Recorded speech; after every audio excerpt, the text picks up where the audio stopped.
सहज सुभाए।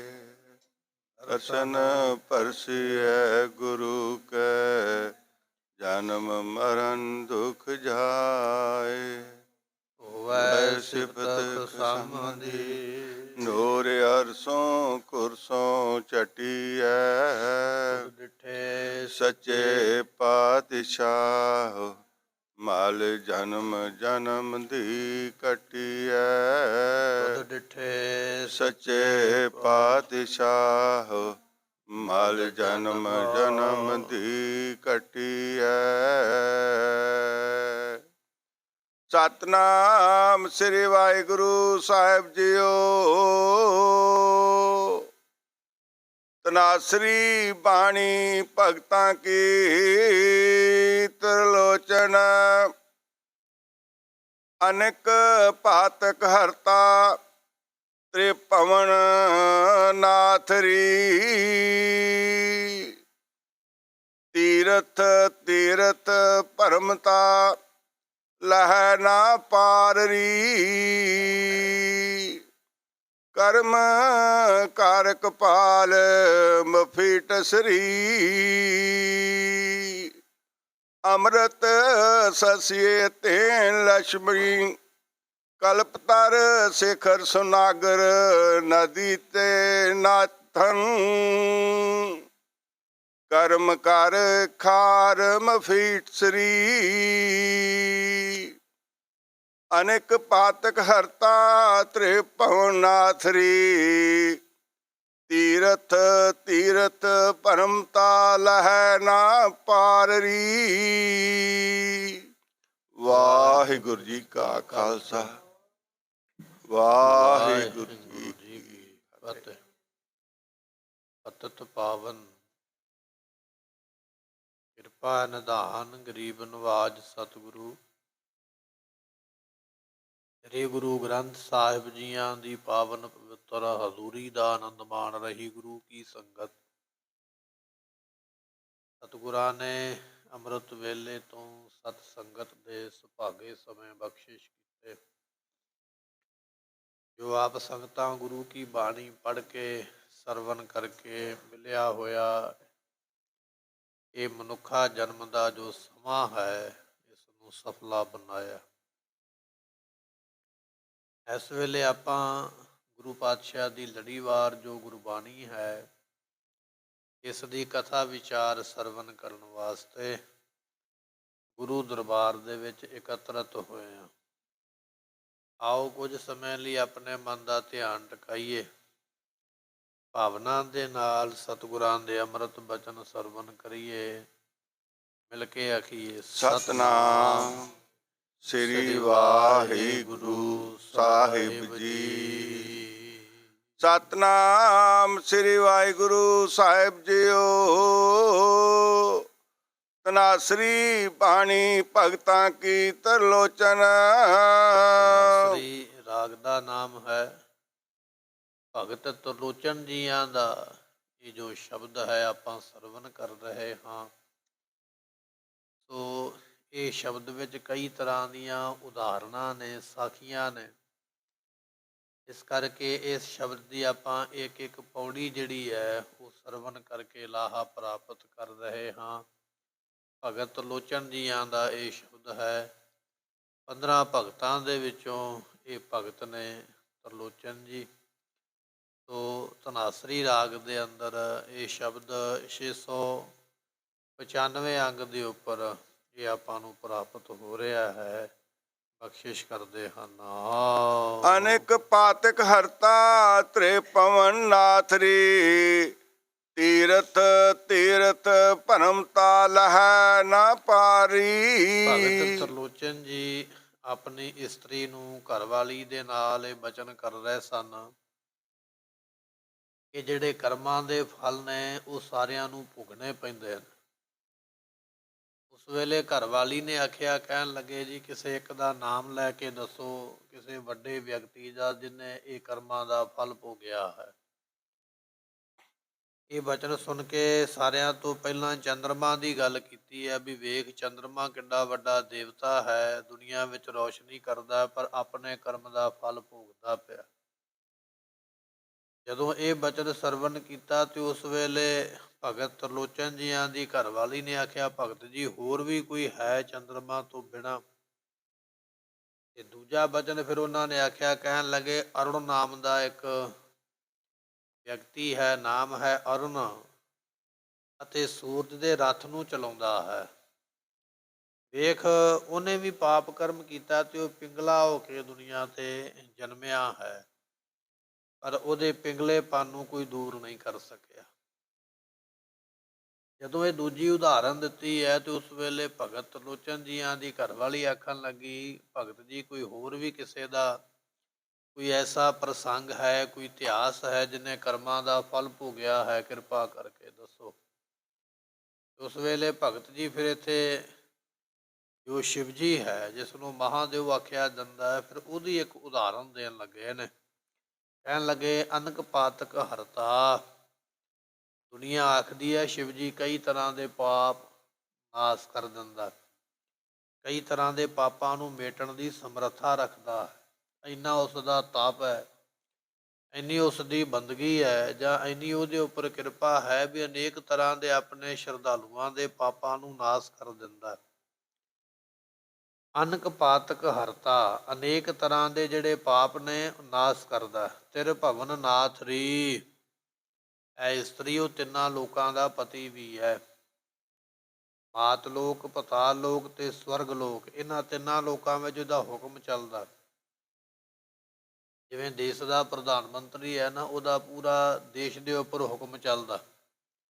ਮੁੱਖ ਮੰਤਰੀ ਦਾ ਹੁਕਮ ਸਟੇਟ ਦੇ ਉੱਪਰ ਚੱਲਦਾ ਹੈ, ਥੱਲੇ ਅਫਸਰ ਆ ਗਿਆ। ਜਿਵੇਂ ਜਿਵੇਂ ਅਹੁਦਾ ਘਟਦਾ ਗਿਆ, ਇਲਾਕਾ ਘਟਦਾ ਗਿਆ, ਅਹੁਦਾ ਵਧੇਗਾ, ਨਾਲ ਨਾਲ ਉਹਨਾਂ ਇਲਾਕਾ ਵੱਧ ਜਾਂਦਾ। ਕਹਿਣ ਲੱਗੇ ਵੀ ਉਹ ਸ਼ਿਵ ਜੀ ਨਾਮ ਦਾ ਦੇਵਤਾ ਇੰਨਾ ਵੱਡਾ ਵੀ ਉਹਦੇ ਕੋਲ ਤਿੰਨ ਜਿਹੜੇ ਨੇ ਲੋਕ ਹੀ ਆ ਜਾਂਦੇ ਨੇ। ਮਾਤ ਲੋਕ ਜਿੰਨਾ ਵੀ ਹੈ, ਪਤਾਲ ਲੋਕ ਜਿੰਨਾ ਵੀ ਹੈ, ਸਵਰਗ ਲੋਕ ਜਿੰਨਾ ਵੀ ਹੈ, ਇਹ ਸਾਰੇ ਦੇ ਸਾਰੇ ਜਿਹੜੇ ਤਿੰਨ ਲੋਕ ਨੇ ਉਹਦੇ ਹੁਕਮ ਦੇ ਵਿੱਚ ਨੇ। ਤਿਰ ਭਵਨ ਨਾਥ ਰੀ, ਇੰਨਾ ਵੱਡਾ ਵੀ ਤਿੰਨਾਂ ਲੋਕਾਂ ਦਾ ਉਹ ਨਾਥ ਮਾਲਕ ਹੈ। ਪਰ ਕਹਿਣ ਲੱਗੇ ਤੀਰਥ ਤੀਰਥ ਭ੍ਰਮਤਾ ਲਹਿ ਨਾ ਪਾਰ ਰੀ। ਇੱਕ ਸਮਾਂ ਇਹੋ ਜਿਹਾ ਆਇਆ ਵੀ ਸ਼ਿਵ ਜੀ ਨੂੰ ਕਈ ਤੀਰਥਾਂ ਦੀ ਯਾਤਰਾ ਵਾਸਤੇ ਜਾਣਾ ਪਿਆ, ਆਪਣਾ ਦੁੱਖ ਦੂਰ ਕਰਨ ਵਾਸਤੇ।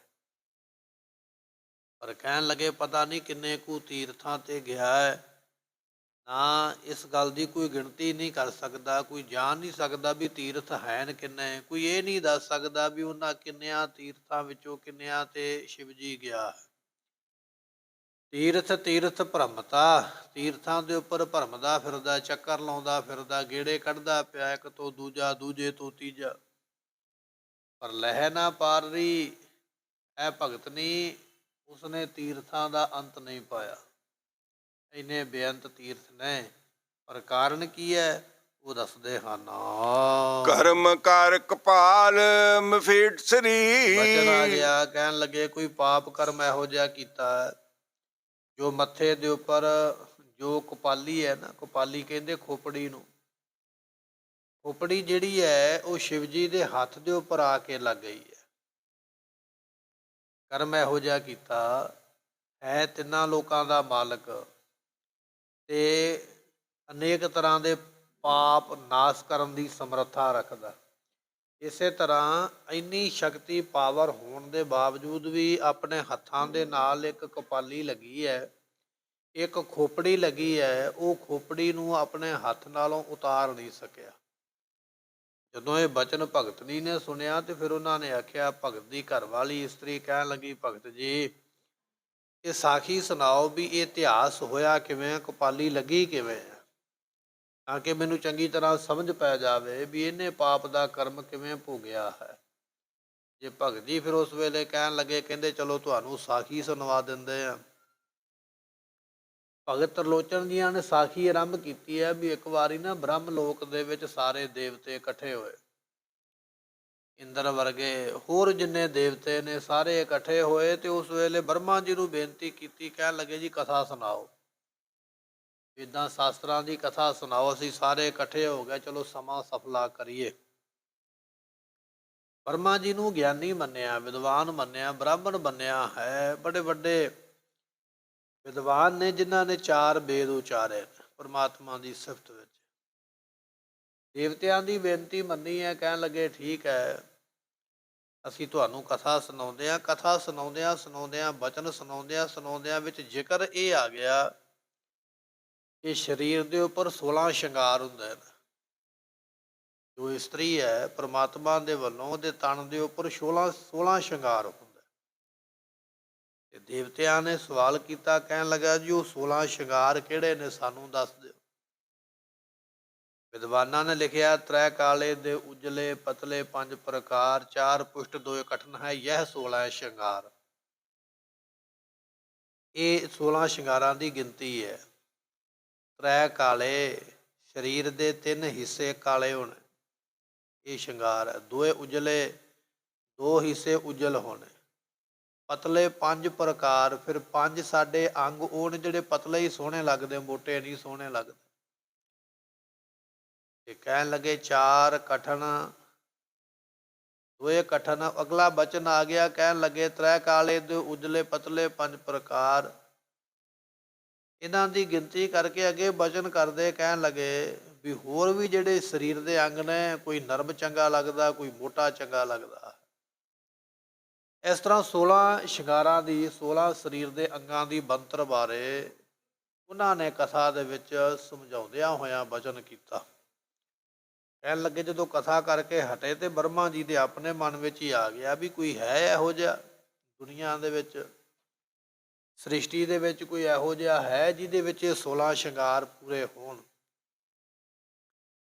ਤੇ ਸਾਰਿਆਂ ਤੋਂ ਪਹਿਲਾਂ ਜਿੱਥੇ ਬੈਠਾ ਨਾ, ਉਸੇ ਸਭਾ ਦੇ ਵਿੱਚ ਹੀ ਵੇਖਣ ਲੱਗਾ ਵੀ ਜਿੰਨੇ ਦੇਵਤੇ ਬੈਠੇ ਨੇ, ਦੇਵੀਆਂ ਬੈਠੀਆਂ ਨੇ, ਪਰੀਆਂ ਬੈਠੀਆਂ ਨੇ, ਅਪਸਰਾ ਬੈਠੀਆਂ ਨੇ, ਇਹ ਦੇਵਰੂਹਾਂ ਬੈਠੀਆਂ, ਕਿ ਇਹਨਾਂ ਵਿੱਚੋਂ 16 ਸ਼ਿੰਗਾਰ ਕਿਸੇ ਵਿੱਚ ਹਨ। ਤੇ ਵੇਖਦਿਆਂ ਧਿਆਨ ਜਿਹੜਾ ਨਾ ਆਪਣੀ ਪੁੱਤਰੀ ਸਰਸਤੀ ਦੇ ਵੱਲ ਚਲਾ ਗਿਆ। ਇਹ 16 ਸ਼ਿੰਗਾਰ ਉਹਦੇ ਵਿੱਚ ਵੇਖੇ ਜਾਂਦੇ। ਤੇ ਇਹ ਵੇਖ ਕੇ ਮਨ ਦੇ ਵਿੱਚ ਵਕਾਰ ਭਾਵਨਾ ਆ ਗਈ, ਨੀਚ ਭਾਵਨਾ ਆ ਗਈ। ਇਖਲਾਕ ਤੋਂ ਡਿੱਗਣ ਦਾ ਕਰਮ ਜਿਹੜਾ ਸੀ ਨਾ, ਉਹ ਕਰਨ ਵਾਸਤੇ ਜਿਹੜੀ ਸੁਰਸਤੀ ਹੈ, ਕਹਿਣ ਲੱਗੇ ਉਸ ਨੂੰ ਪਤਾ ਲੱਗ ਗਿਆ ਵੀ ਇਹਦੀ ਬਿਰਤੀ ਜਿਹੜੀ ਹੈ ਉਹ ਨੀਚ ਹੈ, ਇਹਦੀ ਹੁਣ ਅਵਸਥਾ ਠੀਕ ਨਹੀਂ ਰਹੀ, ਇਹਦਾ ਵੇਖਣਾ ਚਾਖਣਾ ਹੁਣ ਠੀਕ ਨਹੀਂ ਰਿਹਾ। ਸਾਖੀ ਬੜੀ ਲੰਮੀ ਹੈ। ਕਹਿਣ ਲੱਗੇ ਵੀ ਫਿਰ ਬ੍ਰਹਮਾ ਨੇ 4 ਮੂੰਹ ਲਾਏ, ਸੱਜੇ ਖੱਬੇ ਅੱਗੇ ਪਿੱਛੇ, ਜਿੱਧਰ ਨੂੰ ਉਹ ਜਾਇਆ ਕਰੇ ਉਧਰ ਨੂੰ ਮੂੰਹ ਲਾ ਕੇ ਵੇਖ ਲਿਆ ਕਰੇ। ਤੇ ਫਿਰ ਕਹਿਣ ਲੱਗੇ ਜਦੋਂ ਇਹ ਲੜਕੀ ਗਈ ਨਾ ਆਕਾਸ਼ ਵੱਲ ਨੂੰ ਉੱਡਣ ਲੱਗੀ, ਤੇ ਇਹਨੇ 5ਵਾਂ ਸਿਰ ਆਪਣੇ ਸਿਰ ਦੇ ਉੱਪਰ ਨੂੰ ਲਾ ਲਿਆ, ਆਕਾਸ਼ ਵੱਲ ਨੂੰ 5ਵਾਂ ਸਿਰ ਵੀ ਲਾ ਲਿਆ। ਤੇ ਇਹ ਵੇਖ ਕੇ ਇਹਦਾ ਕੁਕਰਮ, ਇਹਦਾ ਪਾਪ, ਕਹਿਣ ਲੱਗੇ ਵੀ ਫਿਰ ਸ਼ਿਵਜੀ ਜੀ ਕੋਲ ਹੀ ਬੈਠੇ ਸਨ, ਉਹਨਾਂ ਨੇ ਤਰਸੂਲ ਮਾਰ ਕੇ ਇਹਦਾ 5ਵਾਂ ਸਿਰ ਵੱਢਿਆ। ਤੇ ਸਿਰ ਵੱਢਣ ਦੇ ਨਾਲ ਉਹ ਖੋਪੜੀ ਜਿਹੜੀ ਸੀ ਆ ਕੇ ਹੱਥ ਦੇ ਨਾਲ ਚਿੰਬੜ ਗਈ। ਉਹਨੂੰ ਦੂਰ ਕਰਨ ਵਾਸਤੇ ਬੜੇ ਯਤਨ ਕੀਤੇ, ਕਿਸੇ ਨਾ ਕਿਸੇ ਤਰ੍ਹਾਂ ਦੂਰ ਹੋ ਜਾਵੇ।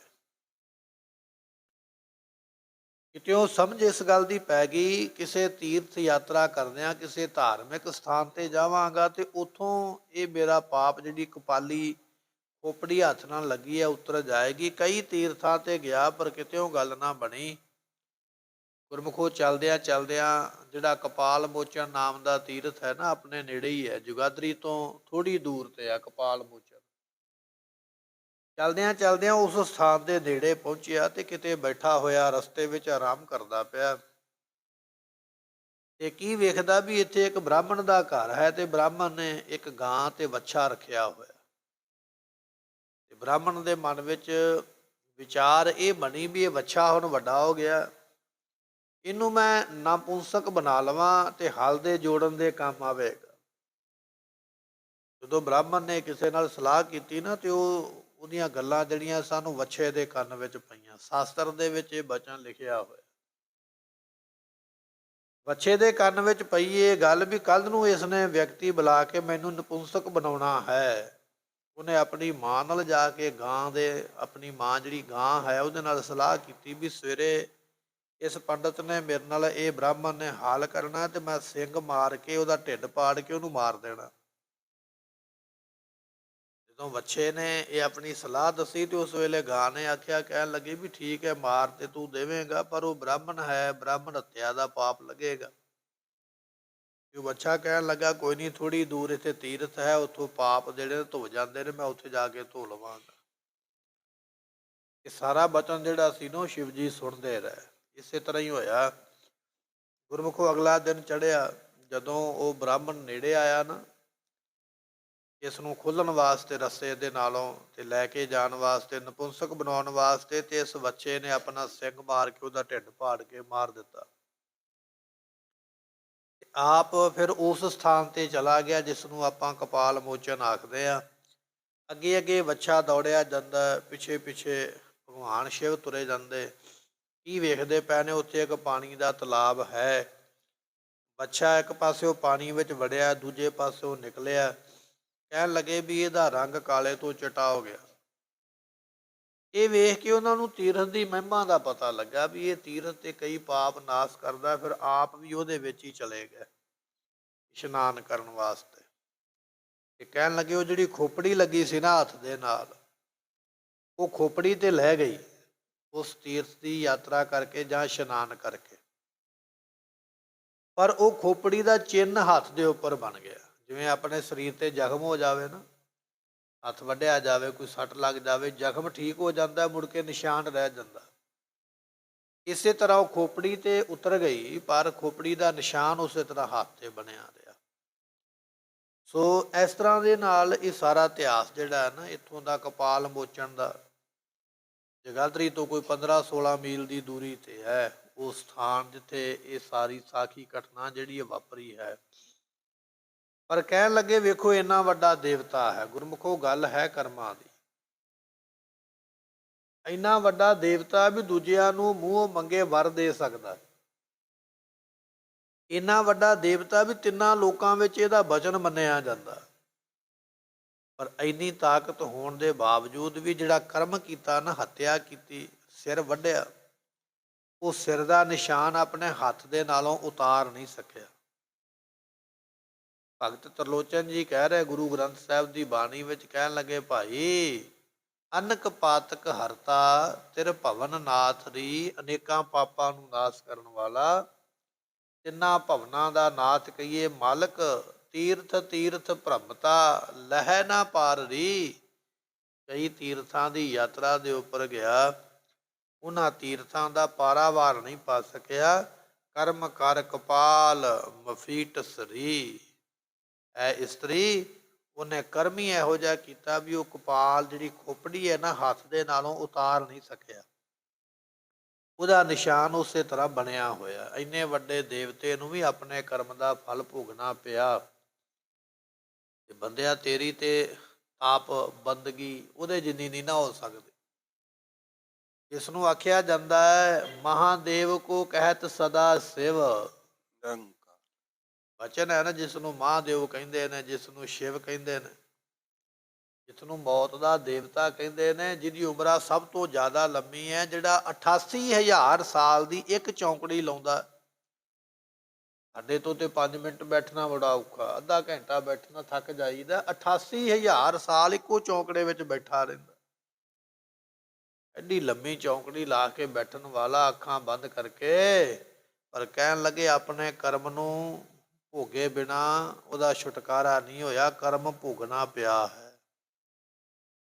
ਬੰਦਿਆ ਜਿਹੜੇ ਕਰਮ ਤੂੰ ਕਰਦਾ, ਇਹ ਕਰਮ ਤੈਨੂੰ ਵੀ ਭੋਗਣੇ ਪੈਣੇ। ਕਿਰਤ ਕਰਮ ਕੇ ਵਿਛੜੇ ਕਰ ਕਿਰਪਾ, ਮੇਲੋ ਰਾਮ ਚਾਰ ਕੁੰਟ ਦਹਿ ਦਿਸ ਭ੍ਰਮੇ ਥਕ ਆਏ। ਪ੍ਰਭ ਕੀ ਸਾਮ ਧੇਨ ਦੁੱਧੈ ਤੇ ਬਾਹਰੀ ਕਿਤੈ ਨਾ ਆਵੈ, ਕਾਮ ਜਲ ਬਿਨ ਸਾਖ ਕੁਮਲਾਵਤੀ ਉਪਜੈ ਨਾਹੀ ਦਾ। ਖੇਤੀ ਸੜ ਜਾਵੇ ਉਹਦਾ ਪੈਸਾ ਕੋਈ ਨਹੀਂ ਦਿੰਦਾ, ਕਾਂ ਦੁੱਧ ਨਾ ਦੇਵੇ ਤੇ ਉਹਨੂੰ ਪਾਲਦਾ ਕੋਈ ਨਹੀਂ। ਇਹ ਉਦਾਹਰਨਾਂ ਨੇ। ਕਹਿਣ ਲੱਗੇ ਇਸੇ ਤਰ੍ਹਾਂ ਜੇ ਤੇਰੇ ਚੰਗੇ ਕਰਮ ਨਾ ਹੋਏ ਤੇ ਪੁੱਛ ਤੇਰੀ ਵੀ ਕਿਸੇ ਨੇ ਕਰਨੀ ਹੈ। ਮੰਦੇ ਅਮਲ ਕਰਿੰਦਿਆਂ ਇਹ ਸਜਾਏ ਤਨਾਹ, ਫਰੀਦਾ ਕਾਮਦ ਅਰ ਕਾਗਦ ਪੁੰਨੈ ਕੋਏ ਲਿਆ। ਬਚਨ ਆ ਗਿਆ ਨਾ। ਕਹਿਣ ਲੱਗੇ ਕਮਾਦ ਨੂੰ ਸਜ਼ਾ ਮਿਲਦੀ ਹੈ, ਕੋਇਲੇ ਨੂੰ ਸਜ਼ਾ ਮਿਲਦੀ ਹੈ। ਸਜ਼ਾ ਮਿਲੇ ਤੋਂ ਬਿਨਾ ਛੁਟਕਾਰਾ ਨਹੀਂ ਹੈ, ਆਪਣੇ ਕਰਮ ਨੂੰ ਭੁਗਣਾ ਪਵੇਗਾ। ਕਹਿਣ ਲੱਗੇ ਭਾਈ ਉਹ ਜਿਹੜਾ ਸ਼ਿਵਜੀ ਹੈ ਉਹ ਆਪਣੇ ਹੱਥ ਦੇ ਨਾਲੋਂ ਉਸ ਕਪਾਲੀ ਨੂੰ, ਸਿਰ ਦੇ ਨਿਸ਼ਾਨ ਨੂੰ ਉਤਾਰ ਨਹੀਂ ਸਕਿਆ, ਆਪਣੇ ਕਰਮ ਨੂੰ ਭੋਗਦਾ ਭੁਗਤਦਾ ਪਿਆ ਹੈ। ਵੇਖ ਇਸ ਤਰ੍ਹਾਂ ਦੇ ਫਲ ਜਿਹੜੇ ਨੇ ਕੀਤੇ ਕਰਮ ਦੇ ਭੁਗਤਣੇ ਪੈਂਦੇ ਹਨ। ਅੰਮ੍ਰਿਤ ਸਸਿਏ ਤੈਨ ਲక్ష్ਮੀ। ਜਦੋਂ ਇਹ ਬਚਨ ਕੀਤਾ ਨਾ ਭਗਤ ਤਰਲੋਚਨ ਜੀਆਂ ਨੇ, ਤੇ ਉਹਨਾਂ ਦੀ ਘਰਵਾਲੀ ਕਹਿਣ ਲੱਗੀ, ਕਹਿੰਦੀ ਭਗਤ ਜੀ ਹੋਰ ਕੋਈ ਸਾਖੀ ਹੈ, ਕੋਈ ਹੋਰ ਉਦਾਹਰਨ ਹੈ ਜਿਹਦੇ ਨਾਲ ਇਹ ਸਮਝ ਲੱਗ ਸਕੇ ਵੀ ਹੋਰ ਵੀ ਕਿਸੇ ਨੂੰ ਐਸੀ ਸਜ਼ਾ ਮਿਲੀ ਹੈ। ਭਗਤ ਜੀ ਕਹਿਣ ਲੱਗੇ, ਹਾਂ, ਇੱਕ ਦੁਨੀਆ ਵਿੱਚ ਬੜਾ ਵੱਡਾ ਦੇਵਤਾ ਜਿਸ ਨੂੰ ਸਮੁੰਦਰ ਕਿਹਾ ਜਾਂਦਾ, ਸਮੁੰਦਰ ਨੂੰ ਦੇਵਤਾ ਲਿਖਿਆ। ਤੇ ਜਦੋਂ ਦੇਵਤੇ ਤੇ ਦੈਂਤਾਂ ਨੇ ਮਿਲ ਕੇ ਇੱਕ ਵਾਰੀ ਵਿਚਾਰ ਕੀਤੀ ਵੀ ਸਮੁੰਦਰ ਇੰਨਾ ਵੱਡਾ, ਇਹਦੇ ਵਿੱਚ ਇੰਨੇ ਖਜ਼ਾਨੇ ਨੇ, ਕੁਝ ਆਪਾਂ ਵੀ ਵਿੱਚੋਂ ਕੱਢ ਲਈਏ। ਇਕੱਲੇ ਦੇਵਤਿਆਂ ਦੀ ਵੱਸ ਦੀ ਗੱਲ ਨਹੀਂ ਵੀ ਉਹ ਸਮੁੰਦਰ ਨੂੰ ਰਿੜਕ ਲੈਣ, ਤੇ ਇਕੱਲੇ ਦੈਂਤਾਂ ਦੇ ਵੱਸ ਦੀ ਗੱਲ ਵੀ ਨਹੀਂ ਵੀ ਉਹ ਵੀ ਰਿੜਕ ਲੈਣ। ਸਲਾਹ ਇਹ ਬਣੀ ਵੀ ਆਪਾਂ ਦੋਨੇ ਜਾਣੇ ਇਕੱਠੇ ਹੋ ਜਾਈਏ, ਇਕੱਠੇ ਹੋ ਕੇ ਸਮਾਨ ਕੱਢ ਲਈਏ, ਮੁੜ ਕੇ ਅੱਧਾ ਅੱਧਾ ਵੰਡ ਲਵਾਂਗੇ। ਇਸੇ ਤਰ੍ਹਾਂ ਹੀ ਕੀਤਾ ਗੁਰਮੁਖੋ। ਦੇਵਤੇ ਤੇ ਦੈਂਤ ਕਹਿੰਦੇ ਇਕੱਠੇ ਹੋਏ ਤੇ ਖੀਰ ਸਮੁੰਦਰ ਨੂੰ ਰਿੜਕਿਆ, ਜਿਵੇਂ ਆਪਾਂ ਦੁੱਧ ਰਿੜਕਦੇ ਨਾ ਮਧਾਣੀ ਪਾ ਕੇ। ਹੁਣ ਐਡੇ ਵੱਡੇ ਸਮੁੰਦਰ ਨੂੰ ਰਿੜਕਣਾ, ਉਹਦੇ ਵਾਸਤੇ ਮਧਾਣੀ ਕੀ ਬਣਾਈ, ਵਿਧਿਆਚਲ ਨਾਮ ਦਾ ਜਿਹੜਾ ਪਰਬਤ ਹੈ ਨਾ, ਉਹਨੂੰ ਲਿਆ ਕੇ ਮਧਾਣੀ ਦੇ ਰੂਪ ਦੇ ਵਿੱਚ ਰੱਖਿਆ ਉਹਦੇ। ਤੇ ਮਧਾਣੀ ਨੂੰ ਨਿਤਰਾ ਪਾਇਆ ਜਾਂਦਾ, ਉਹਦੇ ਨਾਲ ਰੱਸੀਆਂ ਬੱਧੀਆਂ ਜਾਂਦੀਆਂ, ਉਹਨੂੰ ਘੁਮਾਇਆ ਜਾਂਦਾ ਤੇ ਉਹ ਮਧਾਣੀ ਘੁੰਮਦੀ ਹੈ।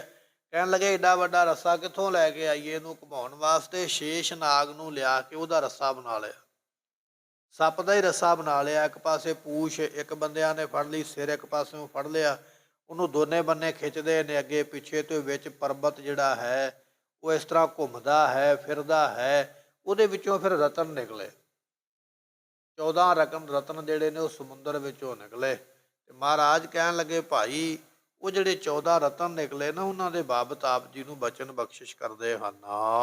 ਅੰਮ੍ਰਿਤ ਸਸਿਏ ਤੈਨ ਲక్ష్ਮੀ। ਸਤਿਗੁਰੂ ਕਹਿਣ ਲੱਗੇ ਸਮੁੰਦਰ ਦੇ ਵਿੱਚੋਂ ਅੰਮ੍ਰਿਤ ਨਿਕਲਿਆ। ਜਿਹੜੇ 14 ਰਤਨ ਨਿਕਲੇ ਨਾ, ਉਹਨਾਂ ਵਿੱਚੋਂ ਇੱਕ ਰਤਨ ਸਮੁੰਦਰ ਦੇ ਵਿੱਚੋਂ ਅੰਮ੍ਰਿਤ ਨਿਕਲਿਆ। ਇੱਕ ਅੰਮ੍ਰਿਤ ਦੀ ਬੂੰਦ ਪੀ ਲਈਏ ਤੇ ਆਦਮੀ ਅਮਰ ਹੋ ਜਾਂਦਾ, ਪਰ ਉਹਦੇ ਵਿੱਚੋਂ ਘੜਾ ਹੀ ਨਿਕਲ ਆਇਆ ਅੰਮ੍ਰਿਤ ਦਾ। ਸਮੁੰਦਰ ਅੰਮ੍ਰਿਤ ਨੂੰ ਦੇਣ ਵਾਲਾ ਹੈ, ਅੰਮ੍ਰਿਤ ਉਹਦੇ ਵਿੱਚੋਂ ਨਿਕਲਿਆ। ਦੂਜਾ ਬਚਨ ਆ ਗਿਆ ਸਸੀ। ਸਸੀ ਤੋਂ ਭਾਵ ਗੁਰਮੁਖੋ ਚੰਦਰਮਾ। ਸੋ ਸਸ ਨਾਮ ਚੰਦਰਮਾ ਦਾ ਹੀ, ਰਵ ਸਸ ਦੀਪਕ ਬਣੇ, ਤਾਰਕਾ ਮੰਡਲ ਜਨਕ ਮੋਤੀ। ਬਚਨ ਹੈ ਨਾ ਮਹਾਰਾਜ ਦਾ। ਸਸ ਨਾਮ ਹੈ ਚੰਦਰਮਾ ਦਾ। ਚੰਦਰਮਾ ਵੀ ਕਹਿੰਦੇ ਇਹਦੇ ਸਮੁੰਦਰ ਦੇ ਵਿੱਚੋਂ ਨਿਕਲਿਆ। ਇਹਨੂੰ ਸਸੀ ਨਹੀਂ ਪੜ੍ਹਨਾ। ਸਤਿਗੁਰੂ ਪਾਤਸ਼ਾਹ ਮਹਾਰਾਜ ਕਹਿਣ ਲੱਗੇ, ਅੰਮ੍ਰਿਤ ਸਸੀ ਧੇਨ ਲక్ష్ਮੀ। ਕਾਮ ਧੇਨ ਗਊ, ਉਹ ਵੀ ਵਿੱਚੋਂ ਨਿਕਲੀ ਹੈ। ਤੇ ਲక్ష్ਮੀ ਜਿਹੜੀ ਦੇਵੀ ਹੈ ਉਹ ਵੀ ਵਿੱਚੋਂ ਨਿਕਲੀ ਹੈ, ਤੇ ਬਖਸ਼ਿਸ਼ ਕਰਦੇ ਹਨ। ਕਲਪਤਰ ਸਿਖਰ ਸੁਨਾਗਰ ਨਦੀ ਚੇ ਨਾਥੰ। ਇਸੇ ਤਰ੍ਹਾਂ ਕਲਪੱਤਰ ਜਿਹੜਾ ਇੱਕ ਰੁੱਖ ਹੈ ਉਹ ਵੀ ਵਿੱਚੋਂ ਹੀ ਨਿਕਲਿਆ ਇਸ ਦਿਓ। ਅਤੇ ਕਹਿ ਲਈਏ ਸਿਖਰ ਸੁਨਾਗਰ। ਗੁਰਮੁਖੋ ਸਿਖਰ ਨਾਮ ਹੈ ਇੱਕ ਘੋੜੇ ਦਾ, ਜਿਹੜਾ ਘੋੜਾ 7 ਮੂੰਹਾਂ ਵਾਲਾ ਹੈ, ਜਾਂ ਉਹਦਾ ਆਕਾਰ ਇਹੋ ਜਿਹਾ ਹੈ ਕਿ ਉਹ ਘੋੜਾ ਵੀ ਉਹਦੇ ਵਿੱਚੋਂ ਨਿਕਲਿਆ। ਇਸੇ ਤਰ੍ਹਾਂ ਸੁਨਾਗਰ ਤੋਂ ਭਾਵ ਗੁਰਮੁਖੋ ਜਿਹੜਾ ਧਨੰਤਰ ਵੈਦ ਹੈ, ਇਹ ਵੀ ਵਿੱਚੋਂ ਹੀ ਨਿਕਲਿਆ। ਧਨੰਤਰ ਵੈਦ ਵੀ ਸਮੁੰਦਰ ਵਿੱਚੋਂ ਨਿਕਲਿਆ। ਜਾਂ ਇਸ ਤਰ੍ਹਾਂ ਕਹਿ ਲੈਂਦੇ ਸਿਖਰ ਸੁਨਾਗਰ, ਜਿਹੜਾ ਐਰਾਵਤ ਹਾਥੀ ਹੈ ਉਹ ਵੀ ਵਿੱਚੋਂ ਹੀ ਨਿਕਲਿਆ। ਇਹ ਸਾਰੇ ਰਤਨ ਨਿਕਲੇ ਨੇ, ਪਰ ਇਹ ਰਤਨ ਗਾਂ ਅੱਗੇ ਦੇਵਤਿਆਂ ਨੂੰ ਵੰਡੇ ਗਏ। ਜਿਵੇਂ ਬਚਨ ਆਉਂਦਾ ਨਾ, ਸ਼੍ਰੀਮੰਡ ਰੰਭਾ ਰਾਵਨੀ ਅਮੀ ਸ਼ੰਖ ਗਜਰਾਜ, ਬਿਖ ਧੇਨ ਸਸੀ ਕਲਪਤਰ ਧਨੁਖ ਧਨੰਤਰ ਬਾਜ। ਇਹ 14 ਰਤਨ ਨਿਕਲੇ ਨੇ, 14 ਵਸਤੂਆਂ ਦੇ ਨਾਮ ਨੇ। ਸਾਰਿਆਂ ਤੋਂ ਪਹਿਲਾਂ ਆ ਗਿਆ ਸ਼੍ਰੀਮੰਡ ਤੋਂ ਭਾਵ ਹੈ ਲక్ష్ਮੀ। ਲక్ష్ਮੀ ਉਹਦੇ ਵਿੱਚੋਂ ਨਿਕਲੀ ਹੈ। ਸਮੁੰਦਰ ਨੇ ਸੋਚਿਆ ਵੀ ਮੈਂ ਵੱਡੇ ਵੱਡੇ ਬੰਦਿਆਂ ਨਾਲ ਰਿਸ਼ਤੇਦਾਰੀ ਬਣਾ ਲਵਾਂ। ਉਹਨੇ ਆਪਣੀ ਧੀ ਲక్ష్ਮੀ ਦਾ ਵਿਆਹ ਜਿਹੜਾ ਨਾ ਭਗਵਾਨ ਵਿਸ਼ਨੂੰ ਦੇ ਨਾਲ ਕਰਕੇ ਜਵਾਈ ਬਣਾ ਲਿਆ। ਅਸੀਂ ਵੀ ਦੁਨੀਆਦਾਰੀ ਵਿੱਚ ਵੱਡਿਆਂ ਨਾਲ ਰਿਸ਼ਤੇਦਾਰੀ ਜੋੜਦੇ ਹਾਂ ਨਾ, ਅਫਸਰ ਦੇ ਨਾਲ, ਮੰਤਰੀ ਦੇ ਨਾਲ, ਵੀ ਕੱਲ੍ਹ ਨੂੰ ਕੋਈ ਦੁੱਖ ਵਿਪਤਾ ਪੈਗੀ ਤੇ ਸਾਡੀ ਮਦਦ ਕਰਨਗੇ ਆ ਕੇ। ਉਹਨੇ ਆਪਣੀ ਧੀ ਦੇ ਕੇ ਤੇ ਵਿਸ਼ਨੂੰ ਨੂੰ ਆਪਣਾ ਜਵਾਈ ਬਣਾ ਲਿਆ। ਦੂਜਾ ਬਚਨ ਮਨ ਤੋਂ ਭਾਵ ਕਹਿਣ ਲੱਗੇ ਮਣੀ, ਉਹਦੇ ਵਿੱਚੋਂ ਜਿਹੜੀਆਂ ਨਿਕਲੀਆਂ ਉਹ ਵੀ। ਅਤੇ ਇਸੇ ਤਰ੍ਹਾਂ ਰੰਭਾ ਨਾਮ ਦੀ ਅਪਸਰਾ ਵੀ ਉਹਦੇ ਵਿੱਚੋਂ ਨਿਕਲੀ ਹੈ। ਰੰਭਾ ਨਾਮ ਦੀ ਅਪਸਰਾ ਜਿਹੜੀ ਸੀ ਇੰਦਰ ਦੇ ਨਾਲ ਵਿਆਹ ਕੇ ਇੰਦਰ ਨੂੰ ਵੀ ਆਪਣਾ ਜਵਾਈ ਬਣਾ ਲਿਆ। ਦੋ ਦੇਵੀਆਂ ਨਿਕਲੀਆਂ ਸਮੁੰਦਰ ਵਿੱਚੋਂ, ਇੱਕ ਵਿਸ਼ਨੂੰ ਭਗਵਾਨ ਦੇ ਨਾਲ ਵਿਆਹੀ ਗਈ, ਇੱਕ ਇੰਦਰ ਦੇ ਨਾਲ ਵਿਆਹੀ ਗਈ। ਦੋਨੇ ਹੀ ਆਪਣੇ ਜਵਾਈ ਬਣਾ ਲਏ ਵੀ ਉਹ ਸਵਰਗਾਂ ਦਾ ਰਾਜਾ, ਉਹ ਦੇਵਤਿਆਂ ਦਾ ਰਾਜਾ ਹੈ। ਕਿਤੇ ਬਿਪਤਾ ਪਵੇਗੀ ਮੈਂ ਮਦਦ ਮੰਗ ਲਵਾਂਗਾ। ਉਹ ਕਹਿਣ ਲੱਗੇ ਇਸੇ ਤਰ੍ਹਾਂ ਜੇ ਸ਼ੰਖ ਵਿੱਚੋਂ ਨਿਕਲਿਆ ਤੇ ਉਹ ਸ਼ੰਖ ਜਿਹੜਾ ਸੀ ਉਹ ਦੇ ਦਿੱਤਾ ਇੰਦਰ ਨੂੰ ਵਜਾਉਣ ਵਾਸਤੇ। ਜੇ ਐਰਾਵਤ ਹਾਥੀ ਨਿਕਲਿਆ ਤੇ ਹਾਥੀ ਵੀ ਚਿੱਟੇ ਰੰਗ ਦਾ ਦੇ ਦਿੱਤਾ ਇੰਦਰ ਨੂੰ ਵੀ ਤੂੰ ਇਸ ਨੂੰ ਰੱਖ ਲਾ। ਕਹਿਣ ਲੱਗੇ ਇਸੇ ਤਰ੍ਹਾਂ ਜੇ ਅੰਮ੍ਰਿਤ ਨਿਕਲਿਆ, ਅੰਮ੍ਰਿਤ ਵੀ ਦੇਵਤਿਆਂ ਨੂੰ ਦੇ ਦਿੱਤਾ ਵੀ ਤੁਸੀਂ ਪੀ ਕੇ ਅਮਰ ਹੋ ਜਾਵੋ, ਦੈਂਤਾਂ ਨੂੰ ਰਹਿਣ ਦਿੱਤਾ। ਇਸੇ ਤਰ੍ਹਾਂ ਉਹਦੇ ਵਿੱਚੋਂ ਕਾਮ ਧੇਨ ਗਊ ਨਿਕਲੀ, ਉਹ ਵੀ ਸਵਰਗਾਂ ਵਿੱਚ ਬੰਨ੍ਹ ਦਿੱਤੀ ਵੀ ਸਵਰਗਾਂ ਦੇ ਦੇਵਤਿਆਂ ਦੀ ਇਹ ਗਾਂ ਜਿਹੜੀ ਹੈ ਲੋੜਾਂ ਪੂਰੀਆਂ ਕਰੇਗੀ। ਅਤੇ ਇਸੇ ਤਰ੍ਹਾਂ ਕਲਪਤਰ ਰੁੱਖ ਨਿਕਲਿਆ, ਉਹ ਵੀ ਸਵਰਗਾਂ ਦੇ ਵਿੱਚ ਰੱਖ ਦਿੱਤਾ ਦਰਵਾਜ਼ੇ ਦੇ ਸਵਰਗਾਂ ਦੇ ਸਾਹਮਣੇ। ਜਿਹੜਾ ਵੀ ਇੱਥੇ ਵਸਤੂ ਮੰਗਣੀ ਚਾਹਵੇ ਇਸ ਰੁੱਖ ਦੇ ਥੱਲੇ ਜੋ ਮੰਗੋਗੇ ਤੁਹਾਨੂੰ ਮਿਲ ਜਾਏਗਾ। ਕਹਿਣ ਲੱਗੇ ਉਹਦੇ ਵਿੱਚੋਂ ਫਿਰ ਇੱਕ ਧਨੁੱਖ ਨਿਕਲਿਆ ਬੜਾ ਕੀਮਤੀ, ਉਹ ਵੀ ਦੇਵਤਿਆਂ ਨੂੰ ਦਿੱਤਾ ਗਿਆ। ਇੱਕ ਧਨੰਤਰ ਵੈਦ ਨਿਕਲਿਆ, ਉਹਦੇ ਵਿੱਚੋਂ ਦਵਾਈ ਬੂਟੀ ਕਰਨ ਵਾਲਾ ਇੱਕ ਵੈਦ ਹਕੀਮ ਵੀ ਨਿਕਲਿਆ, ਨਾਮ ਉਹਦਾ ਧਨੰਤਰ ਹੈ। ਕਹਿਣ ਲੱਗੇ ਉਹ ਦੁਨੀਆ ਦੇ ਲੋਕਾਂ ਨੂੰ ਦਿੱਤਾ ਗਿਆ ਵੀ ਇਹ ਲੋਕਾਂ ਦਾ ਇਲਾਜ ਕਰੇਗਾ। ਇਸੇ ਤਰ੍ਹਾਂ ਜ਼ਹਿਰ ਵੀ ਵਿੱਚੋਂ ਨਿਕਲੀ ਹੈ, ਉਹ ਜ਼ਹਿਰ ਨੂੰ ਭਗਵਾਨ ਸ਼ਿਵ ਨੇ ਆਪਣੇ ਗਲੇ ਵਿੱਚ ਰੱਖ ਲਿਆ ਹੈ। ਤੇ ਕਹਿਣ ਲੱਗੀ ਇਹ ਜਿਹੜਾ ਘੋੜਾ ਨਿਕਲਿਆ ਉਸ ਘੋੜੇ ਨੂੰ ਕਹਿਣ ਲੱਗੇ ਦੇ ਦਿੱਤਾ ਜੋ ਦੇਵਤਾ ਹੈ ਸੂਰਜ, ਉਸ ਨੂੰ ਉਹ ਘੋੜਾ ਦਿੱਤਾ ਗਿਆ। ਇਸ ਤਰ੍ਹਾਂ ਜਿਹੜੇ 14 ਰਤਨ ਸਨ ਉਹ ਵੰਡੇ ਗਏ, ਦਿੱਤੇ ਗਏ ਸਾਰਿਆਂ ਨੂੰ। ਇੰਨਾ ਕੁਝ ਦੇਣ ਵਾਲਾ ਸਮੁੰਦਰ ਹੈ ਜਿਹਨੇ ਆਪਣੇ ਰਿਸ਼ਤੇਦਾਰਾਂ ਨੂੰ ਇਹ ਸਭ ਕੁਝ ਦਿੱਤਾ ਹੈ। ਮਹਾਰਾਜ ਕਹਿਣ ਲੱਗੇ ਇੰਨਾ ਕੁਝ ਦੇਣ ਵਾਲਾ ਉਹ ਆਪ ਜਦੋਂ ਵਿਪਤਾ ਪਈ ਨਾ ਆਪ ਸੰਕਟ ਪਿਆ ਤੇ ਵਿਚਾਰਾ ਰੁੰਦਾ ਪਿਆ ਹੈ। ਸ਼੍ਰੀਮਨ ਸਾਰੰਗ ਸੰਖ ਦਿਓ ਹਰ, ਕਿਸੇ ਵਿਦਵਾਨ ਨੇ ਲਿਖਿਆ ਵੀ ਇੱਕ ਸ਼ੰਖ, ਇੱਕ ਮਣੀ, ਇੱਕ ਧਨੁੱਖ ਜਿਹੜਾ ਸੀ ਸ਼ੰਖ ਦੇ ਸਮੇਤ ਇਹ ਚਾਰ ਚੀਜ਼ਾਂ ਜਿਹੜੀਆਂ ਸਨ ਉਹ ਵਿਸ਼ਨੂੰ ਨੂੰ ਦਿੱਤੀਆਂ। ਸ਼੍ਰੀ ਤੋਂ ਭਾਵ ਗੁਰਮੁਖੋ ਲక్ష్ਮੀ। ਇਸੇ ਤਰ੍ਹਾਂ ਇੱਕ ਮਣੀ ਨਿਕਲੀ, ਇੱਕ ਸਾਰੰਗ ਨਾਮ ਦਾ ਧਨੁੱਖ ਨਿਕਲਿਆ ਤੇ ਇੱਕ ਸ਼ੰਖ ਨਿਕਲਿਆ। ਇਹ ਚਾਰ ਚੀਜ਼ਾਂ ਆਪਣੇ ਵੱਡੇ ਜਵਾਈ ਨੂੰ ਵਿਸ਼ਨੂੰ ਭਗਵਾਨ ਨੂੰ ਦੇ ਕੇ ਆਪਣਾ ਜਵਾਈ ਬਣਾ ਲਿਆ। ਕਹਿਣ ਲੱਗੇ ਇਸੇ ਤਰ੍ਹਾਂ ਚੰਦਰ ਹਲਾਲ ਰੁਦਰ ਦਿਓ ਹੈ, ਜਦੋਂ ਉਹਦੇ ਵਿੱਚੋਂ ਨਿਕਲਿਆ ਜ਼ਹਿਰ ਤੇ ਉਹ ਜ਼ਹਿਰ ਜਿਹੜਾ ਸੀ ਉਹ ਸ਼ਿਵ ਜੀ ਨੂੰ ਦੇ ਦਿੱਤਾ, ਉਹਨੇ ਆਪਣੇ ਗਲੇ ਵਿੱਚ ਰੱਖ ਲਿਆ। ਐਰਾਵਤ ਰੰਭਾ ਕਲਪਤਾਰ ਇਨਸਾਤ ਸੁਦਾ ਇੰਦਰ ਕੋ ਦਿਓ ਹੈ, ਜਿਹੜਾ ਐਰਾਵਤ ਹਾਥੀ ਨਿਕਲਿਆ ਉਹ ਇੰਦਰ ਨੂੰ ਦਿੱਤਾ ਵੀ ਤੂੰ ਸਵਾਰੀ ਕਰਿਆ ਕਰ। ਉਹਦੇ ਵਿੱਚੋਂ ਕਹਿਣ ਲੱਗੇ ਰੰਭਾ ਨਾਮ ਦੀ ਇੱਕ ਅਪਸਰਾ ਨਿਕਲੀ, ਉਹ ਵੀ ਇੰਦਰ ਦੇ ਨਾਲ ਵਿਆਹ ਦਿੱਤੀ ਵੀ ਤੂੰ ਇਸ ਨੂੰ ਆਪਣੇ ਕੋਲ ਰੱਖ ਲਾ। ਇੱਕ ਕਲਪਤਰ ਨਾਮ ਦਾ ਰੁੱਖ ਨਿਕਲਿਆ ਤੇ ਉਹ ਜਿਹਦੇ ਥੱਲੇ ਖਲੋ ਕੇ ਹਰੇਕ ਮੁਰਾਦ ਪੂਰੀ ਹੁੰਦੀ ਹੈ, ਉਹ ਵੀ ਇੰਦਰ ਨੂੰ ਦੇ ਦਿੱਤਾ ਵੀ ਤੂੰ ਰੱਖ ਲੈਣਾ ਕਰ। ਉਹਦੇ ਵਿੱਚੋਂ ਇੱਕ ਕਾਮ ਧੇਨ ਗਊ ਨਿਕਲੀ, ਉਹ ਵੀ ਇੰਦਰ ਨੂੰ ਫੜਾ ਦਿੱਤੀ ਵੀ ਤੂੰ ਆਪਣੇ ਸਵਰਗਾਂ ਵਿੱਚ ਲੈ ਜਾ, ਇਹ ਜੋ ਤੇਰੀਆਂ ਲੋੜਾਂ ਹੋਣਗੀਆਂ ਪੂਰੀਆਂ ਕਰੇਗੀ। ਤੋ ਕਹਿਣ ਲੱਗੇ ਹੇ ਰਵ ਕੋ ਮਦ ਦੈਂਤ ਕੋ ਅਰ, ਧੇਨ ਰਖੀਸਰ ਲੈ ਜੂ ਗਇਓ। ਕਹਿਣ ਲੱਗੇ ਵੀ ਇਸੇ ਤਰ੍ਹਾਂ ਗੁਰਮੁਖੋ ਸੂਰਜ ਆ ਗਿਆ ਅਤੇ ਇਸੇ ਤਰ੍ਹਾਂ ਇਹ ਸਾਰੀਆਂ ਵਸਤੂਆਂ ਨੇ ਜਿਹੜੀਆਂ ਵੰਡੀਆਂ ਗਈਆਂ। ਇਹ ਸਭ ਕੁਝ ਕਿਹਨੇ ਦਿੱਤਾ? ਇਹ ਸਮੁੰਦਰ ਨੇ ਦਿੱਤਾ। ਐਡਾ ਵੱਡਾ ਦੇਵਤਾ ਜਿਹੜਾ ਦੇਵਤਿਆਂ ਨੂੰ ਵੀ ਦਾਨ ਕਰਨ ਵਾਲਾ ਹੈ। ਜਿਸ ਨੇ ਦਾਨ ਕੀਤਾ ਵਿਸ਼ਨੂੰ ਭਗਵਾਨ ਨੇ ਲੈ ਲਿਆ, ਜਿਸ ਨੇ ਦਾਨ ਕੀਤਾ ਸੁਰਗਾਂ ਦੇ ਰਾਜੇ ਇੰਦਰ ਨੇ ਲੈ ਲਿਆ। ਐਡਾ ਵੱਡਾ ਦਾਨੀ ਹੈ, ਦਾਨ ਦੇਣ ਵਾਲਾ। ਕਹਿਣ ਲੱਗੇ ਨਦੀਆਂ ਦਾ ਮਾਲਕ ਹੈ, ਨਾਮ ਹੈ ਸਮੁੰਦਰ, ਇੰਨੀ ਵੱਡੀ ਪਹੁੰਚ ਰੱਖਦਾ ਹੈ। ਕਰਮ ਕਰ ਖਾਰ ਮਫੀਟ ਸ੍ਰੀ, ਕਰਮ ਇੱਕ ਇਹੋ ਜਿਹਾ ਇਹਦੇ ਕੋਲੋਂ ਹੋਇਆ ਵੀ ਇਹਦਾ ਖਾਰਾਪਣ ਦੂਰ ਨਹੀਂ ਹੋਇਆ। ਸਮੁੰਦਰ ਦਾ ਪਾਣੀ ਅੱਜ ਵੀ ਖਾਰਾ ਹੈ। ਜਦੋਂ ਇਹ ਬਚਨ ਕੀਤਾ ਤੇ ਭਗਤ ਤਰਲੋਚਨ ਜੀਆਂ ਦੀ ਘਰਵਾਲੀ ਨੇ ਪੁੱਛਿਆ, ਕਹਿਣ ਲੱਗੇ ਜੀ ਸਮੁੰਦਰ ਨੇ ਇਹੋ ਜਿਹਾ ਕਿਹੜਾ ਕੰਮ ਕੀਤਾ ਵੀ ਜਿਹੜਾ ਖਾਰਾ ਹੋ ਗਿਆ ਤੇ ਉਹਦਾ ਖਾਰਾਪਣ ਦੂਰ ਨਹੀਂ ਹੋਇਆ? ਉਹਦੀ ਸਾਖੀ ਸੁਣਾਓ ਵੀ ਬਣਿਆ ਕੀ ਹੈ। ਉਸ ਵੇਲੇ ਭਗਤ ਤਰਲੋਚਨ ਜੀ ਸੁਣਾਉਣ ਲੱਗੇ ਕਹਾਣੀ। ਕਹਿਣ ਲੱਗੇ ਕੁਝ ਰਿਸ਼ੀ ਮੁਨੀ ਨਾ ਸਮੁੰਦਰ ਦੇ ਕੰਢੇ ਤੇ ਰਹਿੰਦੇ ਸਨ, ਆਪਣੀਆਂ ਛਪਰੀਆਂ ਝੌਪੜੀਆਂ ਪਾ ਕੇ। ਇੱਕ ਦਿਨ ਉਹਨਾਂ ਰਿਸ਼ੀਆਂ ਦੇ ਮਨ ਵਿੱਚ ਇਹ ਗੱਲ ਆਈ ਵੀ ਆਪਾਂ ਨੂੰ ਇੱਕ ਬੜਾ ਵੱਡਾ ਜੱਗ ਕਰਨਾ ਚਾਹੀਦਾ, ਸਾਰੇ ਜਾਣੇ ਮਿਲ ਕੇ ਆਪਾਂ ਜੱਗ ਕਰੀਏ। ਸਾਰੇ ਰਿਸ਼ੀ ਮੁਨੀ ਇਕੱਠੇ ਹੋ ਗਏ। ਉਹਨਾਂ ਰਿਸ਼ੀਆਂ ਨੇ ਆਪਣੇ ਮੰਤਰਾਂ ਦੇ ਜ਼ੋਰ ਦੇ ਨਾਲ ਦੇਵਤੇ ਵੀ ਬੁਲਾ ਲਏ, ਦੇਵਤੇ ਵੀ ਉਹਨਾਂ ਵਿੱਚ ਆ ਕੇ ਸ਼ਾਮਲ ਹੋ ਗਏ।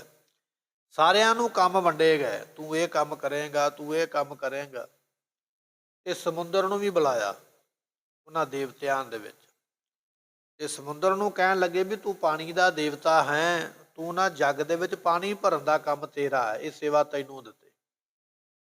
ਜਦੋਂ ਰਿਸ਼ੀਆਂ ਨੇ ਇਹ ਗੱਲ ਕੀਤੀ ਤੇ ਸਮੁੰਦਰ ਨੇ ਕਹਿੰਦੇ ਵੀ ਨੱਕ ਚੜਾਇਆ ਵੀ ਮੈਂ ਐਡਾ ਵੱਡਾ ਦੇਵਤਾ, ਐਡਾ ਵੱਡਾ ਰਾਜਾ, ਇਹ ਲੋਕਾਂ ਦੇ ਘਰੋਂ ਮੰਗ ਕੇ ਖਾਣ ਵਾਲੇ ਰਿਸ਼ੀ, ਇਹ ਮੈਨੂੰ ਪਾਣੀ ਭਰਨ ਵਾਸਤੇ ਨੌਕਰ ਰੱਖ ਲਿਆ। ਮੈਂ ਕਿਹੜਾ ਕੋਈ ਨਿੱਕੀ ਮੋਟੀ ਜਾਤ ਦਾ ਵੀ ਇਹਨਾਂ ਦਾ ਪਾਣੀ ਭਰਾਂ?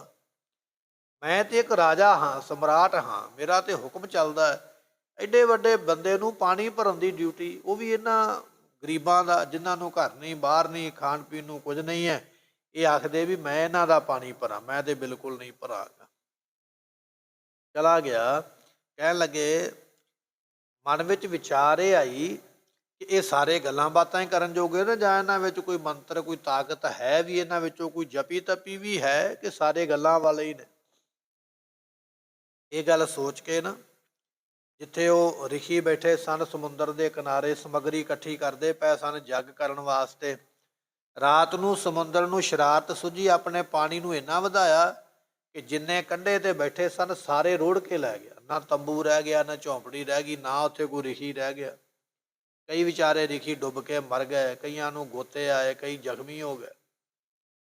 ਉਸ ਵੇਲੇ ਫਿਰ ਜਿਹੜੇ ਬਚ ਗਏ ਨਾ, ਉਹਨਾਂ ਨੇ ਗੁੱਸਾ ਕੀਤਾ ਇਸ ਗੱਲ ਦਾ ਵੀ ਇਹਨੇ ਜਾਣ ਬੁੱਝ ਕੇ ਇਹ ਸਾਡੇ ਕੰਮ ਦੇ ਵਿੱਚ ਇਸਨੇ ਰੁਕਾਵਟ ਪਾਈ ਹੈ।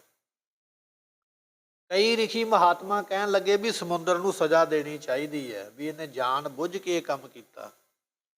ਤੇ ਕਈ ਮਹਾਤਮਾ ਕਹਿਣ ਲੱਗੇ ਵੀ ਨਹੀਂ, ਸਜ਼ਾ ਨਹੀਂ ਦੇਣੀ ਚਾਹੀਦੀ, ਚਲੋ ਐਡਾ ਵੱਡਾ ਇਹ ਦੇਵਤਾ ਹੈ, ਆਪਾਂ ਇਹਦਾ ਪਾਣੀ ਪੀਂਦੇ ਹਾਂ, ਆਪਾਂ ਇਹਦੇ ਕਿਨਾਰੇ ਰਹਿੰਦੇ ਹਾਂ, ਆਪਾਂ ਨੂੰ ਸਜ਼ਾ ਨਾ ਦੇਈਏ ਤੇ ਚੰਗੀ ਗੱਲ ਹੈ। ਪਰ ਜਿਹੜੇ ਸਜ਼ਾ ਦੇਣ ਵਾਲੇ ਨਾ, ਉਹਨਾਂ ਨੇ ਆਖਿਆ ਜੇ ਅੱਜ ਇਹਨੂੰ ਦੰਡ ਨਾ ਦਿੱਤਾ ਤੇ ਕੱਲ੍ਹ ਨੂੰ ਫਿਰ ਇਹੋ ਜਿਹੇ ਕੰਮ ਕਰੇਗਾ, ਇਹਨੂੰ ਸਜ਼ਾ ਦੇਣੀ ਚਾਹੀਦੀ ਹੈ। ਉਸ ਵੇਲੇ ਅਗਸਤ ਨਾਮ ਦਾ ਇੱਕ ਮੁਨੀ ਹੈ, ਉਹਨਾਂ ਮੁਨੀਆਂ ਦੇ ਵਿੱਚ, ਰਿਸ਼ੀਆਂ ਦੇ ਵਿੱਚ ਇੱਕ ਰਿਸ਼ੀ ਹੈ, ਨਾਮ ਹੈ ਅਗਸਤ। ਕਹਿਣ ਲੱਗੇ ਵੀ ਉਹਨੇ ਸਾਰੇ ਸਮੁੰਦਰ ਦਾ ਪਾਣੀ ਪੀ ਲਿਆ, ਸਮੁੰਦਰ ਵਿਹਲਾ ਕਰ ਦਿੱਤਾ ਪਾਣੀ ਪੀ ਕੇ। ਕਹਿਣ ਲੱਗੇ ਉਸ ਵੇਲੇ ਸਮੁੰਦਰ ਨੇ ਬੜਾ ਚਾਰਾ ਕੀਤਾ, ਕਦੇ ਕਿਹੜੇ ਦੇਵਤੇ ਕੋਲ ਜਾਵੇ, ਕਦੇ ਕਿਹੜੇ ਦੇਵਤੇ ਕੋਲ ਜਾਵੇ, ਮੈਨੂੰ ਬਚਾਓ ਰਿਸ਼ੀਆਂ ਤੋਂ। ਜਦੋਂ ਵੇਖਿਆ ਨਾ ਕਿਸੇ ਬੰਨੇ ਬਚਾ ਨਹੀਂ ਹੋਇਆ, ਤੇ ਫਿਰ ਅਗਸਤ ਰਿਸ਼ੀ ਦੇ ਆ ਕੇ ਪੈਰ ਫੜੇ, ਮੈਨੂੰ ਮਾਫ ਕਰ ਦਿਓ, ਮੇਰੀ ਗਲਤੀ ਮੈਨੂੰ ਮਾਫ ਕੀਤੀ ਜਾਵੇ, ਮੈਨੂੰ ਮੁਕਾਇਆ ਨਾ ਜਾਵੇ, ਮੈਨੂੰ ਖਤਮ ਨਾ ਕੀਤਾ ਜਾਵੇ। ਬਾਕੀ ਰਿਸ਼ੀਆਂ ਨੇ ਵੀ ਆਖਿਆ, ਕਹਿਣ ਲੱਗੇ ਰਿਸ਼ੀ ਜੀ ਸਮੁੰਦਰ ਦਾ ਪਾਣੀ ਸੁੱਕੇਗਾ, 42 ਲੱਖ ਜੂਨਾਂ ਮਰ ਜਾਣਗੀਆਂ, ਉਹ ਵੀ ਤੇ ਪਾਪ ਲੱਗੇਗਾ ਨਾ, ਆਪਾਂ ਨੂੰ ਜੀਵ ਜੰਤੂ ਮਾਰਨੇ ਨਹੀਂ ਚਾਹੀਦੇ, ਇਸ ਵਾਰੀ ਇਸ ਨੂੰ ਮਾਫ ਕਰ ਦਿਓ।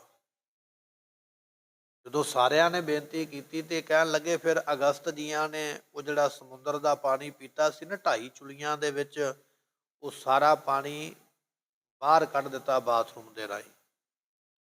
ਤੇ ਨਾਲ ਹੀ ਬਚਨ ਕੀਤਾ, ਕਹਿਣ ਲੱਗੇ ਹੁਣ ਤੇਰਾ ਪਾਣੀ ਖਾਰਾ ਰਹੇਗਾ, ਮਿੱਠਾ ਨਹੀਂ ਹੋਵੇਗਾ, ਤੂੰ ਜਿੰਨਾ ਮਰਜ਼ੀ ਜ਼ੋਰ ਲਾ ਲਾ, ਜਿੰਨਾ ਮਰਜ਼ੀ ਯਤਨ ਕਰ ਲਾ, ਇਹ ਪਾਣੀ ਖਾਰੇ ਦਾ ਖਾਰਾ ਹੀ ਰਹੇਗਾ, ਇਹ ਤੇਰੇ ਕਰਮ ਦਾ ਫਲ ਤੈਨੂੰ ਦਿੱਤਾ। ਇਹ ਬਚਨ ਸੁਣ ਕੇ ਨਾ ਫਿਰ ਸਮੁੰਦਰ ਆਪਣੇ ਜਵਾਈ ਦੇ ਕੋਲ ਗਿਆ, ਭਗਵਾਨ ਵਿਸ਼ਨੂੰ ਜੀ ਦੇ ਕੋਲ ਗਿਆ, ਕਹਿਣ ਲੱਗਾ ਜੀ ਮੇਰਾ ਖਾਰਾ ਪਾਣੀ ਮਿੱਠਾ ਕਰ ਦਿਓ, ਤੁਸੀਂ ਸਭ ਤੋਂ ਵੱਡੇ ਹੋ, ਸ਼ਕਤੀਸ਼ਾਲੀ ਹੋ। ਤੇ ਉਹਨਾਂ ਨੇ ਆਖਿਆ ਨਹੀਂ, ਇਹ ਤੇਰੇ ਪਾਣੀ ਨੂੰ ਖਾਰੇ ਤੋਂ ਮਿੱਠਾ ਅਸੀਂ ਨਹੀਂ ਕਰ ਸਕਦੇ, ਤੇਰੇ ਕਰਮ ਦਾ ਫਲ ਤੈਨੂੰ ਭੋਗਣਾ ਪੈਣਾ। ਜਦੋਂ ਰਾਤ ਨੂੰ ਰਿਸ਼ੀਆਂ ਦੀਆਂ ਜਾ ਕੇ ਛੱਪਰੀਆਂ ਡੁੱਬੀਆਂ ਸੀ ਛੱਲ ਮਾਰ ਕੇ, ਤੇ ਕਈ ਰਿਸ਼ੀ ਮਾਰੇ ਪਾਣੀ ਵਿੱਚ ਡੋਬ ਕੇ, ਤੈਨੂੰ ਉਦੋਂ ਨਹੀਂ ਇਸ ਗੱਲ ਦੀ ਸਮਝ ਪਈ ਵੀ ਜਿਹੜਾ ਮੈਂ ਕੰਮ ਕਰਦਾ ਪਿਆ ਦੀ ਸਜ਼ਾ ਮੈਨੂੰ ਮਿਲੇਗੀ। ਤੂੰ ਕਰਮ ਕੀਤਾ ਹੈ, ਕਈਆਂ ਨੂੰ ਮਾਰਿਆ, ਕਈਆਂ ਦੇ ਘਰ ਰੋੜੇ ਨੇ, ਉਹਦਾ ਫਲ ਤੈਨੂੰ ਮਿਲਿਆ, ਤੇਰਾ ਪਾਣੀ ਖਾਰਾ ਰਹਿਣਾ ਹੈ, ਮਿੱਠਾ ਨਹੀਂ ਹੋ ਸਕਦਾ। ਵਿਸ਼ਨੂੰ ਜੀ ਵੱਲੋਂ ਉੱਠਿਆ, ਇੰਦਰ ਦੇ ਕੋਲ ਆ ਗਿਆ, ਇੰਦਰ ਨੂੰ ਆ ਕੇ ਕਹਿਣ ਲੱਗਾ ਜੀ ਤੁਸੀਂ ਸਵਰਗਾਂ ਦੇ ਰਾਜੇ ਹੋ, ਮੈਂ ਆਪਣੀ ਧੀ ਤੁਹਾਨੂੰ ਦਿੱਤੀ ਹੈ, ਜਵਾਈ ਬਣਾਇਆ ਹੈ, ਵੇਖੋ ਕਿੰਨੀਆਂ ਵਸਤੂਆਂ ਤੁਹਾਨੂੰ ਦਿੱਤੀਆਂ, ਤੁਸੀਂ ਕੋਈ ਇਹੋ ਜਿਹੀ ਕਿਰਪਾ ਕਰੋ ਮੇਰਾ ਖਾਰਾ ਪਾਣੀ ਮਿੱਠਾ ਹੋ ਜਾਵੇ। ਇੰਦਰ ਨੇ ਵੀ ਇਹੋ ਗੱਲ ਹੀ ਕਹੀ, ਕਹਿਣ ਲੱਗੇ ਨਹੀਂ ਸਮੁੰਦਰ ਦੇਵਤਾ, ਇਹ ਜਿਹੜੇ ਕਰਮ ਤੂੰ ਕੀਤੇ ਨੇ ਉਹਦਾ ਫਲ ਤੈਨੂੰ ਭੋਗਣਾ ਪੈਣਾ ਹੈ, ਇਹ ਪਾਣੀ ਤੇਰਾ ਖਾਰਾ ਹੀ ਰਹੇਗਾ, ਇਹਨੂੰ ਮਿੱਠਾ ਨਹੀਂ ਕੀਤਾ ਜਾ ਸਕਦਾ। ਇੱਥੇ ਹੀ ਬਸ ਨਹੀਂ ਗੁਰਮੁਖੋ, ਕਈਆਂ ਦੇ ਕੋਲ ਗਿਆ ਹੈ, ਕਦੇ ਸੂਰਜ ਕੋਲ ਜਾਂਦਾ ਹੈ, ਕਦੇ ਚੰਦਰਮਾ ਦੇ ਕੋਲ ਜਾਂਦਾ, ਕਦੇ ਕਾਮਧੇਨ ਗਊ ਕੋਲ ਜਾਂਦਾ, ਕਦੇ ਕਲਪਤਰ ਰੁੱਖ ਦੇ ਕੋਲ ਜਾਂਦਾ ਹੈ। ਤੁਹਾਡੇ ਤੋਂ ਜਿਹੜੀ ਚੀਜ਼ ਮੰਗੀਏ ਤੁਸੀਂ ਉਹ ਚੀਜ਼ ਦੇ ਦਿੰਦੇ ਹੋ, ਐ ਕਾਮ ਧੇਨ ਗਊ, ਮੈਨੂੰ ਇਹ ਵਰ ਦੇ ਕਿ ਮੇਰਾ ਪਾਣੀ ਮਿੱਠਾ ਹੋ ਜਾਵੇ। ਐ ਕਲਪ ਬ੍ਰਿਸ਼ ਮੇਰੇ ਤੇ ਕਿਰਪਾ ਕਰ, ਮੇਰਾ ਪਾਣੀ ਮਿੱਠਾ ਹੋ ਜਾਵੇ। ਸਾਰਿਆਂ ਦੇ ਅੱਗੇ ਲਿਲੜੀਆਂ ਕੱਢਦਾ, ਤਰਲੇ ਕਰਦਾ, ਮਿੰਨਤਾਂ ਕਰਦਾ ਹੈ, ਪਰ ਕਿਸੇ ਨੇ ਵੀ ਇਹਦਾ ਪਾਣੀ ਮਿੱਠਾ ਕਰਨ ਵਾਸਤੇ ਹਾਂ ਨਹੀਂ ਭਰੀ ਹੈ ਵੀ ਇਹ ਨਹੀਂ ਹੋ ਸਕਦਾ, ਇਹ ਖਾਰੇ ਦਾ ਖਾਰਾ ਹੀ ਰਹੇਗਾ। ਸਤਿਗੁਰੂ ਇੱਥੇ ਬਖਸ਼ਿਸ਼ ਕਰਦੇ, ਕਹਿਣ ਲੱਗੇ ਐਸਾ ਕੰਮ ਮੂਲੇ ਨਾ ਕੀਚੈ ਜਿਤ ਅੰਤ ਪਛੋ ਤਾਈਐ। ਜਿਹੜਾ ਤੂੰ ਕਰਮ ਕੀਤਾ ਨਾ, ਦੱਦਾ ਦੋਸ ਨਾ ਦਿਉ ਕਿਸੈ, ਦੋਸ ਕਰਮਾ ਆਪਣਿਆ, ਜੋ ਮੈਂ ਕੀਆ ਸੋ ਮੈਂ ਪਾਇਆ। ਇਹਨਾਂ ਦੇਵਤਿਆਂ ਦੀਆਂ ਜਿਹੜੀਆਂ ਸਾਖੀਆਂ ਆਈਆਂ ਨੇ ਨਾ, ਉਹ ਸਾਖੀਆਂ ਇਹਨਾਂ ਦੇ ਕਰਮ ਦਾ ਫਲ ਇਹਨਾਂ ਨੂੰ ਮਿਲਿਆ। ਜੇ ਇੰਨੇ ਵੱਡੇ ਦੇਵਤਿਆਂ ਨੂੰ ਕੀਤੇ ਕੰਮ ਦਾ ਫਲ ਮਿਲ ਸਕਦਾ ਤੇ ਫਿਰ ਸਾਨੂੰ ਕਿਉਂ ਨਹੀਂ ਮਿਲੇਗਾ? ਸਾਨੂੰ ਵੀ ਫਲ ਮਿਲੇਗਾ। ਜੇ ਅਸੀਂ ਪਾਪ ਦਾ ਕਰਮ ਕਰਾਂਗੇ, ਪੁੰਨ ਦਾ ਕਰਾਂਗੇ, ਚੰਗਾ ਕਰਾਂਗੇ, ਮਾੜਾ ਕਰਾਂਗੇ, ਜਿਹੋ ਜਿਹਾ ਕਰਮ ਕਰਾਂਗੇ ਉਹੋ ਜਿਹਾ ਕਰਮ ਦਾ ਫਲ ਹਰੇਕ ਨੂੰ ਪ੍ਰਾਪਤ ਹੁੰਦਾ ਹੈ।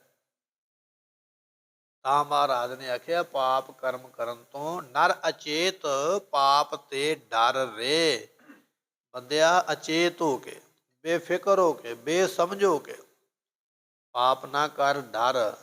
ਉਸ ਪਾਪ ਦੀ ਸਜ਼ਾ ਮਿਲੇ ਬਿਨਾਂ ਛੁਟਕਾਰਾ ਨਹੀਂ ਹੋਣਾ। ਇਸ ਕਰਕੇ ਸਾਵਧਾਨ ਰਹਿ ਕੋਈ ਕਰਮ ਕਰਨ ਤੋਂ ਪਹਿਲਾਂ। ਮਹਾਰਾਜ ਬਖਸ਼ਿਸ਼ ਕਰਦੇ, ਕਹਿਣ ਲੱਗੇ ਅੰਮ੍ਰਿਤ ਸਸੀ ਧੇਨ ਲక్ష్ਮੀ, ਕਲਪ ਤਰ ਸਿਖਰ ਸੁਨਾਗਰ, ਨਦੀ ਚੇ ਨਾਥੰ ਕਰਮ ਕਾਰ ਖਾਰ ਮਫੀਟ ਸਦੀ। ਕਰਮਾਂ ਦਾ ਫਲ ਖਾਰਾ ਪਾਣੀ ਸਮੁੰਦਰ ਦਾ ਅੱਜ ਵੀ ਹੈ, ਆਪਣੇ ਕੀਤੇ ਕਰਮ ਨੂੰ ਭੋਗਦਾ ਪਿਆ। ਜਿਹੋ ਜਿਹਾ ਕਰਮ ਤੂੰ ਕਰੇਗਾ ਤੈਨੂੰ ਵੀ ਭੋਗਣੇ ਪੈਣਗੇ। ਇਹ ਭਗਤ ਤਰਲੋਚਨ ਜੀਆਂ ਨੇ ਆਪਣੀ ਘਰਵਾਲੀ ਨੂੰ ਇਤਿਹਾਸ ਸੁਣਾਇਆ, ਨਾਲੇ ਸਾਖੀ ਸੁਣਾਈ, ਨਾਲੇ ਸ਼ਬਦ ਸੁਣਾਇਆ। ਅੱਗੇ ਹੋਰ ਕਿਹਨਾਂ ਕਿਹਨਾਂ ਨੂੰ ਆਪਣੇ ਕਰਮਾਂ ਦਾ ਫਲ ਭੋਗਣਾ ਪਿਆ ਉਹ ਆਪਾਂ ਕੱਲ ਦੇ ਦੀਵਾਨ ਵਿੱਚ ਸਰਵਣ ਕਰਾਂਗੇ। ਸਮੇਂ ਦੀ ਸਮਾਪਤੀ। ਦਿਓ ਸੱਜਣ ਅਸੀਸੜੀਆਂ, ਜੋ ਵੈ ਸਾਹਿਬ ਸਿਓ ਮੇਲ ਹੋ। ਅੰਮ੍ਰਿਤ ਸਸੀ ਤੇ ਲక్ష్ਮੀ ਕਲਪਤਰ, ਸਿਖਰ ਸੁਨਾਗਰ, ਨਦੀ ਚੇ ਨਾਤੰ ਕਰਮ ਕਰ ਖਾਰ ਮਫੀਟ ਸ੍ਰੀ। ਵਾਹਿਗੁਰੂ ਜੀ ਕਾ ਖਾਲਸਾ, ਵਾਹਿਗੁਰੂ ਜੀ